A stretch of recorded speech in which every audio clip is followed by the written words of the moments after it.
Assalamualaikum warahmatullahi wabarakatuh. Selamat datang kawan-kawan semua di channel Riam Biru. Terima kasih banyak untuk kawan-kawan yang sudah berkenan hadir di channel ini. Apa kabar kawan-kawan? Semoga sehat selalu sekeluarga. Amin. Baik, kali ini ada satu cerita datang dari Mas Toro di Banjarnegara. Mas Toro menceritakan tentang satu pengalaman horor yang pernah terjadi. Itu jadi yang ngalamin itu orang banyak gitu ya, beberapa tetangga dan sebagainya. Nah, kejadiannya sendiri itu sekitar tahun 2006, tahun 2003. Nah, di tahun 2003 tersebut, ini ada tetangganya Mas Toro. Jadi, Mas Toro punya teman gitu ya, misalkan Mas Rudi. Nah, Mas Rudi itu punya seorang nenek yang udah sepuh banget. Usianya itu udah hampir 100 tahun, konon katanya ya sekitar 97 atau 98. Dan waktu itu neneknya Mas Rudi tadi itu namanya Mbah Tirah. Ini lagi sakit kondisinya, lagi sakratul maut lah boleh dibilang. Tapi yang jadi masalah adalah sakitnya Mbah Tirah itu udah sekitar 2 bulan lamanya, dan mulai sakit-sakitan gitu itu 2 bulan, dan mulai brek-breknya, mulai jatuhnya, mulai lemesnya, nggak bisa ngapa-ngapain itu sekitar 2 minggu, 14 harian. Jadi dalam durasi 2 minggu tersebut, Mbah Tirah itu mulai mengalami sesuatu yang aneh. Jadi memang udah nggak bisa bangun, tapi setiap maghrib, setiap senja, setiap pergantian hari dari siang menuju malam, Mbah Tirah itu kayak orang ketakutan. Jadi matanya itu tiba-tiba melotot gitu kan, terus tangannya itu tegang, gegem itu ini jari-jarinya kayak orang ketakutan. Dan Mbah Tirah itu melafalkan atau mengucapkan sesuatu kayak semacam mantra atau apa gitu ya, yang semua orang di situ tuh nggak ngerti Mbah Tirah itu lagi ngomong apa gitu ya. Beliau itu kayak ya nyerocos begitu aja gitu kan. Ngomongnya tuh nggak jelas, kayak lagi wajah kayak baca mantra seperti itu sambil matanya itu melotot ketakutan, tapi memang nggak fokus di satu titik. Dia tuh kayak jelalatan begitu ya. Dan hal itu tentu saja ya merepotkan pihak keluarga, dan karena seperti itu, tetangga pun akhirnya ya pada tahu kan, kadang Mbah Tirahnya itu juga kayak teriak-teriak seperti itu, beda banget lah dengan kehidupan sebelumnya Mbah Tirah. Mbah Tirah saat masih sehat itu adalah seorang nenek yang sangat ramah, sangat baik ke anak-anak, termasuk Mas Toro, main sama Mas Rudi gitu ya ke situ. Nanti ya itu yang baik-baikin tuh Mbah Tirah. Kalau ndak punya uang, dikasih uang, suka dikasih jajan, itu dari kecil mula gitu, seperti itu. Jadi orangnya tuh baik. Makanya Mas Toro pun bingung, ini Mbah Tirah kenapa ya kok bisa seperti ini ya, dia tuh kenapa, Pak? Dia lagi dikenain guna-guna atau kesambet atau apa, seperti itulah intinya ya, pertanyaannya tuh begitu. Dan waktu itu pokoknya setiap sore hari ini Mas Rudi dan keluarganya pasti standby, nungguin atau megangin Mbah Tirah yang ketakutan tersebut. Termasuk akhirnya apa, Mas Toro pun jadi ikut ke sana juga. Cuman begini,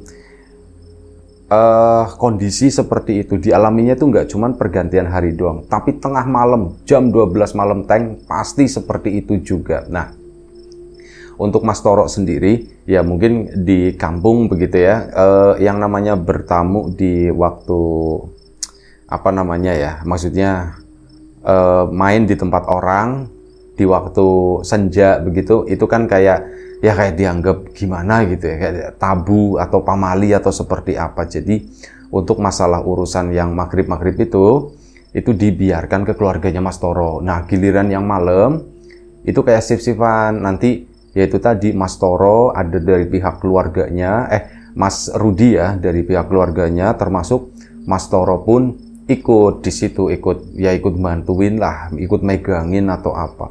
Selama beberapa hari dan waktu itu sampai sekitar ya 2 minggu lah, 2 minggu kejadian seperti itu. Dan pada suatu hari ini datang seseorang. Ada seorang yang sama-sama tua. Setua itulah, setua Mbah Tirah itu. Datang ke sana bertamu. Dan cerita ini didapatkan Mas Toro dari Mas Rudi. Karena waktu bertamu ke situ, Mas Toro juga nggak ada di sana gitu. Jadi cuman diceritakan doang. Rok, tadi ada cerita, ada seorang tamu. Tamu itu dari jauh katanya. Jauh dari mana? Ya masih sama-sama di situ ya, daerah situ. Cuman tadi mana sih, Purbalingga atau Banjarnegara? Banjarnegara kalau nggak salah. Wis pokoknya di antara dua itu narator itu suka bingung. Masih di daerah yang sama, cuman beda kampung seperti itu ya. Datang ke sana diantar sama anaknya. Jadi ya dengar-dengar Tirah lagi sakit katanya. Loh, si Mbah dengar dari siapa? Oh, nggak ngerti, ada yang ngomong, intinya begitu ya. Dengarnya dari siapa itu nggak tahu, pokoknya kayak semacam dapat wangsit atau apa gitu. Tirah itu lagi sakit. Akhirnya ditengokin gitu kan. Tirah. Mbak Tirah di kondisi normal itu masih mengenali orang lain. Matanya juga masih lumayan cukup normal buat ngelihat muka gitu ya. Ya pertama bingung ini siapa gitu kan. Sampai akhirnya memperkenalkan diri, ini aku ini. Loh, ternyata si orang tersebut, nenek tersebut itu adalah temannya Mbak Tirah dulu waktu kecil.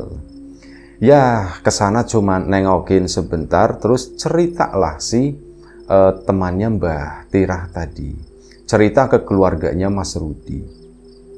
Kalau dulu Mbah Tirah itu kan punya seorang kakak perempuan, itu namanya Mbah Ami. Nah, Mbah Ami ini udah meninggal lama, udah lama banget. Dan dulu sewaktu masih muda begitu ya, ini tuh pernah, jadi Mbah Ami itu memang boleh dibilang kayak semacam seorang dukun susuk begitu ya. Dan waktu itu Mbah Tirah sendiri, ya Mbah Tirah itu nggak cantik-cantik banget, juga nggak jelek-jelek banget. Wis pada umumnya lah warga atau perempuan pada saat itu, pada zamannya. Nah, ini pernah jadi Mbah Tirah itu sempat diledekin waktu itu. Diledekin sama beberapa anak kampung di sana, ya perempuan juga, biasalah. Kayak ya zaman dulu mungkin udah ada juga kayak bully-bulian seperti itulah. Dan Mbah Tirah itu ya karena memang di usianya yang udah lumayan cukup matang pada waktu itu, usia masih belasan tahun. Kalau zaman dulu belasan tahun itu kan ya udah pada nikah, ya udah pada kawin gitu. Nah, ini Mbah Tirah itu belum, termasuk yang agak sedikit terlambat. Mbah Ami sendiri kakaknya itu udah menikah. Kayak gitu, dibully, diledekin terus kayak gitu kan. Dan akhirnya apa? Mbah Tirah itu ngelawan sama yang ngebully gitu kan. Dan begitu ngelawan, berantem lah, ya ribut lah intinya. Dan Mbah Ami itu ndak terima. Kamu sampai sebegitunya gitu ya, dibegitukan. Nah, Mbah Tirah sendiri nggak menikah itu ya karena memang belum ketemu, aku belum srek. Terus memang belum ada orang yang datengin gitu ya. Dan akhirnya Mbah Ami pun, "Rah, sini," katanya. "Ngopo, Mbak? Ini kamu tak kasih jimat," katanya. "Lah, jimat apa, Mbak? Ini loh, sini biar orang-orang itu pada mau sama kamu," katanya gitu. "Loh, emang gitu ya, Mbak? Ya harus seperti itu ya, Mbak? Ya wes, kamu ngandel nggak, kamu percaya atau enggak," katanya gitu. "Kalau mau nurut ya ayo sini biar kamu nggak dibegituin lagi." Mbah Tirahnya itu ndak mau, tapi dipaksa sama Mbah Ami. Jadi Mbah Tirah itu cerita sama temannya ini ya, dulu teman main. Ya kayak gitu, Mbah Tirahnya itu menolak. "Aku bola, aku nggak mau pakai seperti itu. Kamu mau nurut enggak? Kamu mau nurut enggak?" Dan ya akhirnya dipaksakanlah waktu itu Mbah Tirah itu benar-benar dipegangin. Dan waktu itu mohon maaf ya, itu sempat ditampar juga sama Mbah Ami, kakaknya itu. Si temannya itu melihat di situ, sempat ditampar, "Teplah, kamu nurut ndak? Kamu nurut ndak?" iya mbah, ya dipaksa-paksa, akhirnya apa? Dipasanglah susuk di sana.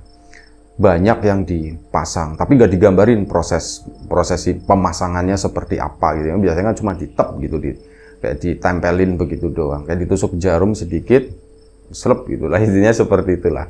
Narator pernah melihat prosesnya, mungkin sama seperti itu. Dan akhirnya wis Mbak Tira kan ya kayak gitu, dipaksa-paksa dipasang. Dan setelah dipasang itu Mbak Tira sendiri ya sedih, aku nggak ngerti apa sih fungsinya begini, apa sih kayak gini-gini itu buat apa sih, intinya begitu kan. Aku ya memang belum pengen nikah juga, aku ya udah tahu mau nikah sama siapa, ini kok dipaksa-paksa begini. Dan akhirnya tanpa disadari Mbak Tira, jadi begini loh.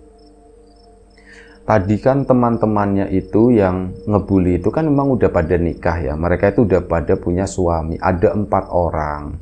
Mereka tuh kayak dulu satu geng. Memang sering kayak gitu ke Mbak Tira gitu ya. Suka ngeledekin, suka nganggep rendah atau apa semacam itu. Dan begitu Mbak Tira dikasih susuk sama Mbah Ami, sesuatu itu berubah. Mbak Tira itu ke belakang sampai ya temannya itu menyaksikan sendiri, ke belakang kok dia itu kayak dideketin sama orang-orang, sama laki-laki gitu ya. Cuman apa, laki-laki itu adalah suami-suami dari mereka yang berempat itu. Mereka itu sering ngomong ke, kita kasih Mbah Ijah aja ini ya, temannya si Mbah Tirah itu ya, ngomong sama Mbah Ijah, "Jah, Tirah udah punya calon belum?" Ditanya begitu. "Calon apa mas?" "Yo calon bojo," katanya, "calon suami udah punya calon." "Belum mas, setauku belum," katanya gitu kan. "Emang mau ngapain? Sampean ada calon?" "Ya enggak, cuma nanya aja." Jawabannya tuh begitu. Satu orang selanjutnya nanya lagi, dan ini suaminya si orang kedua. Kayak gitu, 4-empatnya itu nanya sama Mbah Ijah. Mbak Ijah sendiri waktu itu nggak ditanyain, aku ya belum kawin, kok aku nggak ditanyain, kok malah nanyainnya Tirah terus gitu ya. Kenapa ya, sebenarnya ada apa? Ternyata mereka itu suka sama Mbak Tirah. Sempet ditanya sama itu, "Sampean kenapa sih kok nanyain Tirah terus gitu kan? Sampean kan udah punya istri, sampean kan maksudnya gimana mau nyariin buat Tirah atau apa?" "Ya enggak, yuk ngeles-ngelesnya tuh seperti itu ya, enggak." Sampai akhirnya ada yang keceplos, "Ya kalau Tirah mau yo ayo," gitu kan. "Loh mas, sampean kan udah punya," "ya sudah apa-apa," gitu.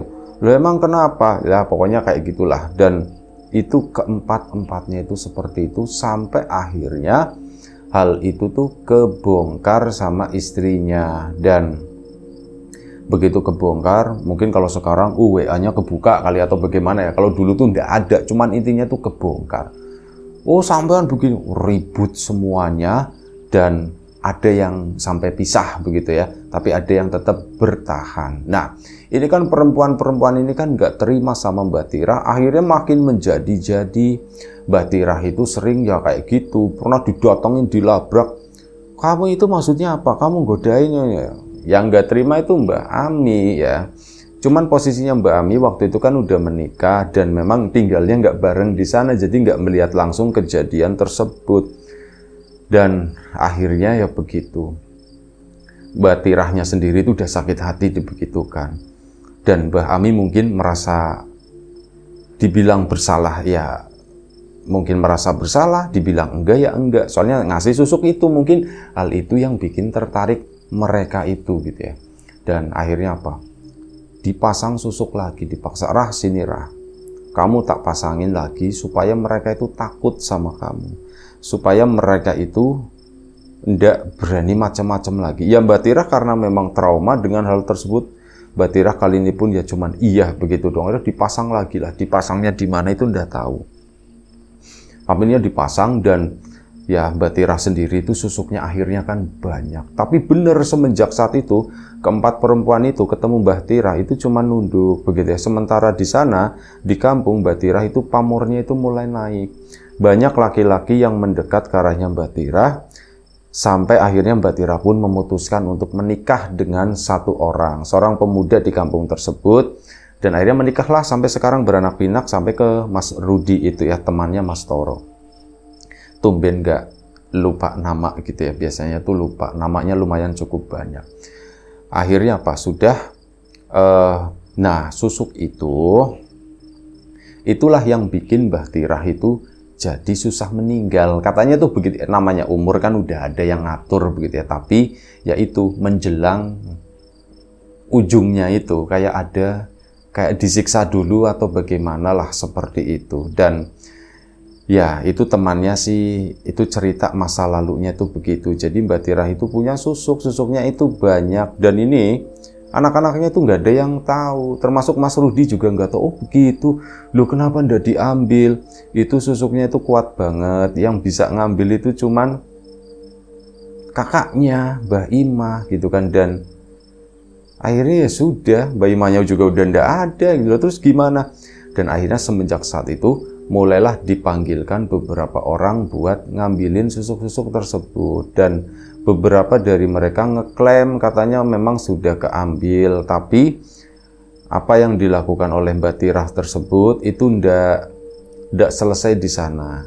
Masih seperti itu setiap jam 6 sore, jam 12 malam, itu pasti selalu begitu, selalu bikin heboh, selalu rame. Dan ya hal itu tuh mengerikan, soalnya belakangan itu makin menjadi-jadi katanya.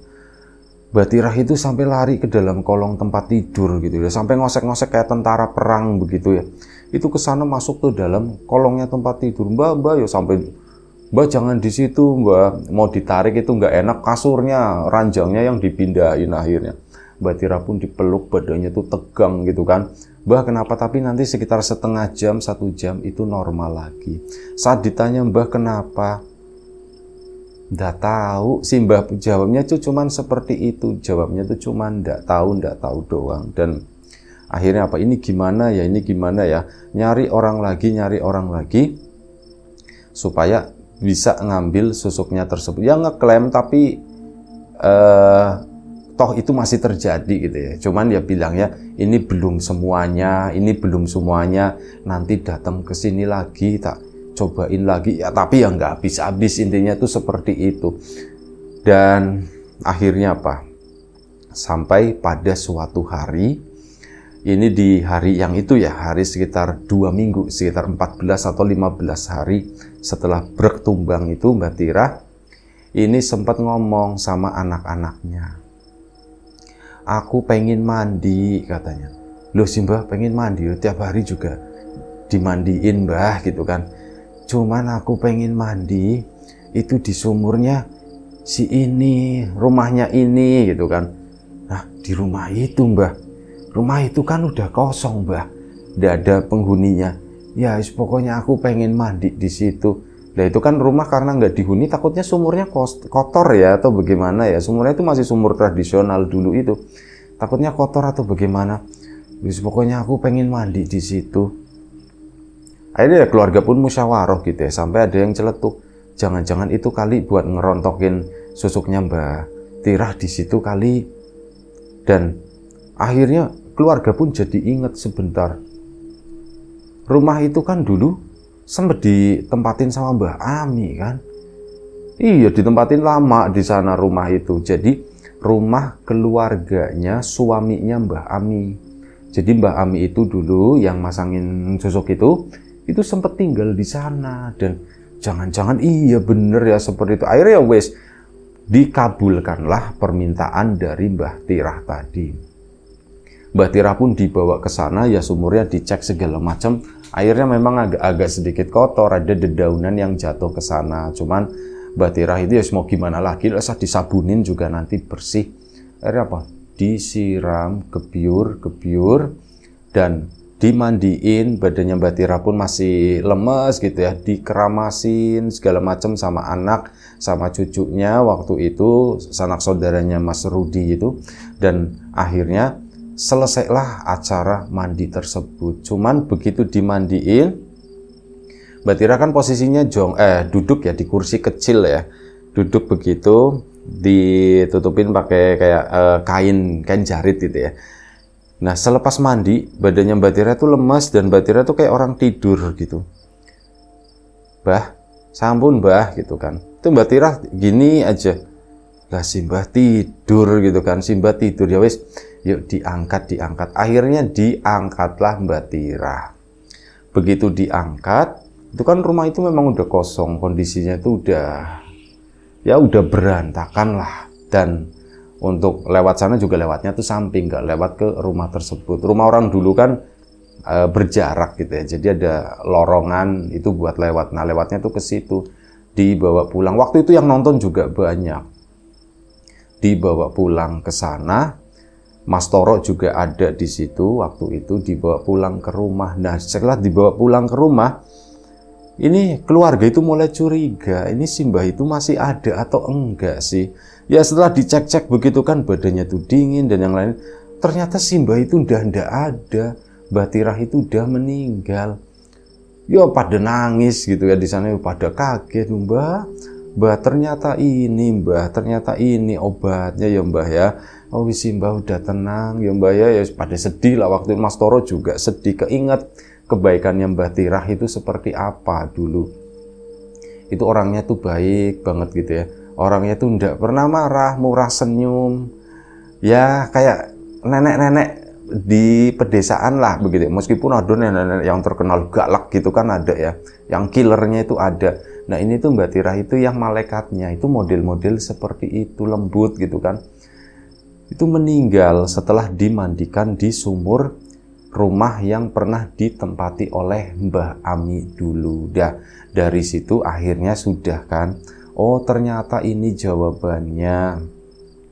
Ini ternyata yang lunturin susuknya tersebut. Dan akhirnya sudah Mbak Tirah pun dimakamkan. Ya ceritanya nggak panjang, segitu aja. Semoga tetap bisa menghibur kawan-kawan semuanya ya. Memang nanggung banget ya ceritanya begitu. Cuman mau tak panjang-panjangin ya sudah, panjang-panjangin apa. Orang memang ceritanya segitu aja gitu dari Mas Toro di sana di Banjarnegara atau Purbalingga gitu. Mas Toro mohon maaf ya kalau salah nyebut daerah ya. Mas Toro, Mas Rudi, Mbah Tirah, Mbah Ami, sama ada satu lagi tadi Mbah Ijah, temannya Mbah Tirah tersebut. Dan gak lama, unik lagi, ada sedikit lagi nih, gak lama buat penutup ya, baru sekitar 4 atau 5 hari setelah Mbah Tirah meninggal, Mbak Ijah itu kan sempat datang ke sana ya. Nah 4 hari kemudian, itu Mbak Ijah juga meninggal gitu kan. Itu Mbak Ijah meninggal sekarang. Akhirnya ya keluarga pun jadi ngelayat ke sana. Itu aja. Terima kasih banyak Mas Toro. Ceritanya kawan-kawan di rumah juga terima kasih banyak atas support dan dukungannya apapun itu, kawan-kawan subscriber, kawan-kawan membership, kawan-kawan yang udah kasih support dalam bentuk super thanks ke Riam Biru, terima kasih banyak. Kawan-kawan yang udah ngasih like, udah nge-share ke yang lainnya, kawan-kawan yang udah ninggalin komentar juga terima kasih banyak. Kawan-kawan yang sudah memesan bawang gorengnya Wiji, tak lupa terima kasih banyak atas pesanannya. Untuk kawan-kawan yang belum sempat memesan ya ditunggu pesanannya. Dan kawan-kawan yang sudah join di aplikasi RIM juga terima kasih banyak ya, berkat kawan-kawan semua aplikasi itu sekarang mulai hidup, mulai rame gitu ya, notifikasi itu mulai berdatangan ya. Jangan malu-malu buat komen di tempat yang lain, nyapa kawan-kawan yang lain gitu ya, selama itu nggak melanggar privasi, selama itu nggak mengganggu. Baik, itu aja doa terbaik dari kami untuk kawan-kawan semua. Semoga selalu diberi kemudahan dalam hal apapun, termasuk kemudahan dalam hal rizki. Yang sakit segera diberi kesembuhan, yang sehat tetap dijaga kesehatannya. Baik, sampai jumpa di episode selanjutnya Riam Biru. Jaga kesehatan kawan-kawan semuanya. Sekali lagi terima kasih banyak. Assalamualaikum warahmatullahi wabarakatuh.